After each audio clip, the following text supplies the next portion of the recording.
Hi, మంజరి మనసారాకి స్వాగతం. ఇవాళ మనము బచ్చల కూర పప్పు చేసుకుందాం. బచ్చల కూర హెల్త్కి చాలా మంచిది. ఆ కూర ఏదైనా మంచిదే.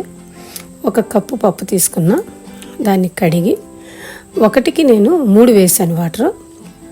ఉల్లిపాయ, పచ్చిమిరపకాయ, టమాటో, చింతపండు, బచ్చల కూర, కొంచెము కారము, పసుపు పెట్టుకున్నాను. అన్ని పప్పుల్లాగే ఓకే. ఇలాగే మెంతికూర పప్పు చేసుకోవచ్చు, తోటకూర పప్పు చేసుకోవచ్చు, బాగుంటుంది. అంతే. 4 విజిల్స్ రానిచ్చాను. మంచిగా నెయ్యితో పోపు పెట్టాను. ఫస్ట్ మనకి వెల్లుల్లిపాయ పడితేనే టేస్ట్. అంతే. ఎంత బాగుంటుందో ఒకసారి చేసుకొని చూడండి. తెలియదని కాదు, జస్ట్ మన డైరీలో పెట్టుకోవడానికి. అంతే. ఎనిపాను, తాలింపు వేసాను. Okay, bye.